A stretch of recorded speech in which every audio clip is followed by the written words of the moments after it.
নমস্কার, সুচিত্রাস কিচেনে আপনাদের সবাইকে স্বাগত।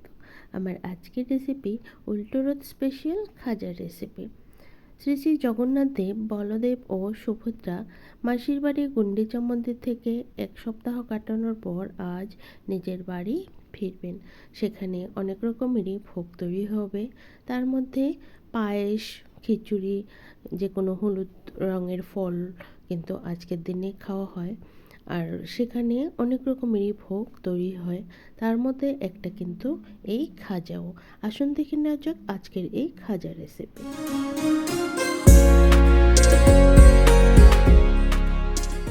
খাজা বানানোর জন্য সবার প্রথমেই আমি 2 কাপ ময়দা নিয়ে নিব।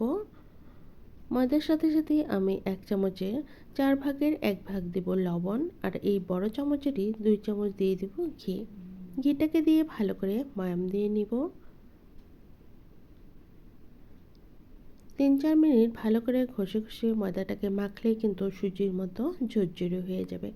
আর যখনই এটা একটা দলা পাকাবো, একটু দলা হয়ে যাবে, একটু হাত দিয়ে চেপে দিলেই কিন্তু ঝুরঝুরে ভেঙে যাবে। এবার এখানে 1 কাপ জল নিয়ে নিয়েছি। জলটাকে দিয়ে অল্প অল্প করে ভালো করে একটা আটার ডো তৈরি করে নিব। একবারে কিন্তু খুব বেশি জল দেব না, বেশি জল দিলে কিন্তু একদম আটার ডোটা নরম হয়ে যাবে। আমি যে এখানে খাজার জন্য ডো তৈরি করব সেটা যাতে একদম নরমও না হয়, আবার একদম যাতে শক্তও না হয়। ডো কিন্তু তৈরি হয়ে গেছে। এবার এটাকে ঢাকা দিয়ে 10 থেকে 15 মিনিটের জন্য রেস্টে রেখে দেব। আমি যে 1 কাপ জল নিয়েছিলাম এখানে কিন্তু 1/2 কাপ জল লেগেছে, আর বাকিটা রেখে দেব। এদিকে 2 কাপ চিনি নিয়ে নেব, একটা শিরা তৈরি করে দেব। 2 কাপ চিনির সাথে আমি 1 কাপ জল দেব। শিরাটাকে আমি খুব বেশি পাতলা করব না, জাস্ট যখনই একটু তেলের মতো চটচটা শিরা তৈরি হবে তখনই শিরাটাকে নামিয়ে নেব। বেশি জল দিলে কিন্তু অনেক সময় জাল করতে হবে, আর যদি কম জল দেওয়া হয় খুব বেশি সময় কিন্তু জাল করার দরকার নেই। শিরাটা কিন্তু আমার প্রায় হয়ে গেছে, তেলের মতো একটু চটচটা হয়ে আসছে। আরও 3 থেকে 4 মিনিট জাল করলে শিরাটা তৈরি হয়ে যাবে। 3 মিনিট হয়ে গেছে, শিরাটাও কিন্তু হয়ে গেছে। আমি গ্যাসের ফ্লেম বন্ধ করে দিলাম। 1 টুকরো লেবু দিয়ে দিলাম, এতে করে শিরাটা কিন্তু জমাট বাঁধবে না, এভাবে একটু পাতলা থাকবে। শিরা একদম চটচটা হয়ে গেছে। এবার শিরাটাকে একটা সাইডে রেখে দেব। এদিকে 10 মিনিট হয়েও গেছে, আটাটা কিন্তু রেস্ট হয়ে গেছে। এবার আবার একটু ভালো করে মেখে নেব। মাখার পর আমি ছোট ছোট করে লেচি কেটে নেব।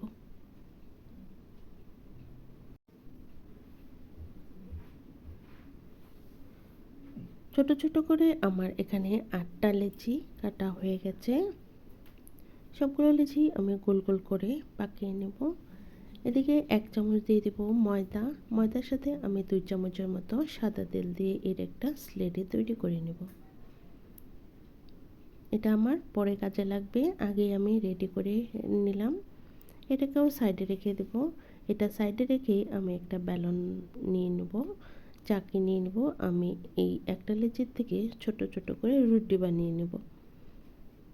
প্রথমে আমি 2-3টে রুটি এরকম করে বেলে নেব। রুটিটা যত বড় পাতলা করা যায় ততটুকুই করে নেব।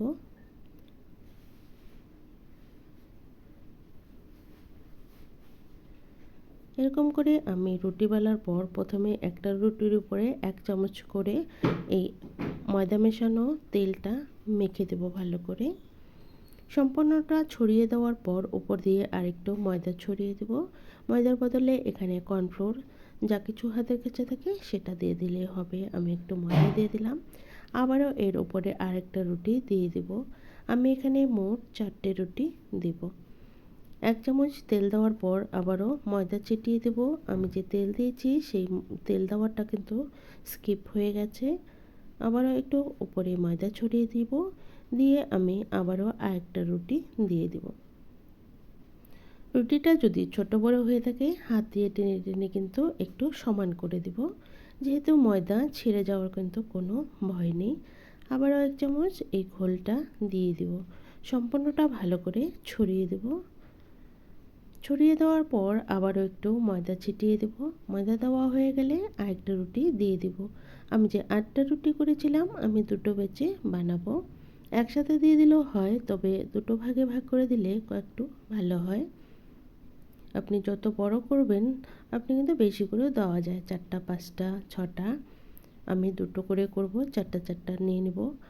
4টা রুটি কিন্তু আমার দেওয়া হয়ে গেছে। এবার আমি ওপর দিয়ে আবারও 1 চামচ এই স্লারিটা ছড়িয়ে দেব ভালো করে। ভালো করে ছড়িয়ে দেওয়া হয়ে গেলে ওপরে একটু ময়দা ছিটিয়ে দেব। ময়দা দেওয়া হয়ে গেলে আমি একদম চেপে চেপে চিকন চিকন করে রোল করে নেব। খুব টাইট করে নিয়ে নেব।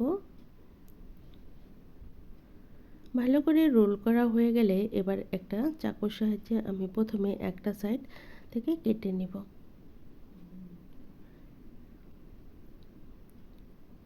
1 ইঞ্চির মতো করে একটু কেটে কেটে দিব, এতে করে ভালো হবে। দেখুন ভিতরের লেয়ারগুলো কিন্তু সম্পূর্ণই বোঝা যাচ্ছে। এবার একটু কোনাকুনি করে আমি একটু হাত দিয়ে প্রথমে একটু চেপে দেব। হাত দিয়ে চেপে দেওয়ার পর আমি একটা বেলনের সাহায্যে একটু হালকা হাতেই বেলে একটু লম্বা লম্বা করে দেব, যেমনটা শেপ হয় একটা খাজার। সবগুলো খাজাই আমি এরকম করে বেলে নিলাম। বেলে নেওয়ার পর আমি তেলে ভাজবো। তেল হোক কিংবা ঘি, যার যেটা সামর্থ্য অনুযায়ী। এখানে যে আমি তেলটা দিয়েছি খুব বেশি গরম কিন্তু করিনি। খুব বেশি যদি গরম করা হয় প্রথমেই কিন্তু খাজাগুলো উপর দিয়ে ভাজা হয়ে যাবে আর ভিতরটা কাঁচা থেকে যাবে। প্রথমে আমি একদমই নাড়াচাড়া করব না, 1-1.5 মিনিট এভাবেই রেখে দেব একদম স্লো ফ্লেমে।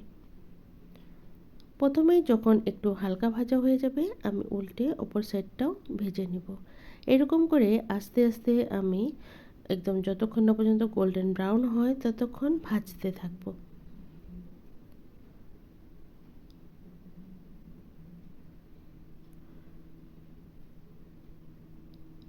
মিডিয়াম টু লো ফ্লেমে খাজাগুলো ভাজতে হবে, তাহলেই কিন্তু খুব সুন্দর ক্রিস্পি হবে।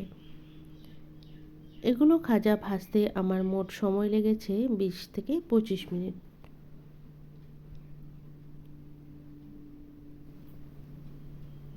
খাজাগুলো যখনই এরকম সুন্দর কালার চলে আসবে তখনই খাজাগুলোকে নামিয়ে তুলে নেব একটা থালাতে। এর থেকে বেশি কিন্তু ভাজবো না, এর থেকে বেশি ভাজলে কিন্তু ভালো লাগবে না। সব খাজাগুলো কিন্তু একদম ক্রিস্পি হয়ে গেছে। এদিকে যে শিরাটা রেখেছিলাম সেখান থেকে লেবুর টুকরোটা সরিয়ে দিয়ে এই খাজাগুলো ছিঁড়ে দিব। 1 থেকে 1.5 মিনিট রেখে দিলে কিন্তু খাজাগুলো খুব সুন্দর রসালো হয়ে যাবে। ওপর দিয়ে ক্রিস্পি আর ভেতরটা কিন্তু রসালো।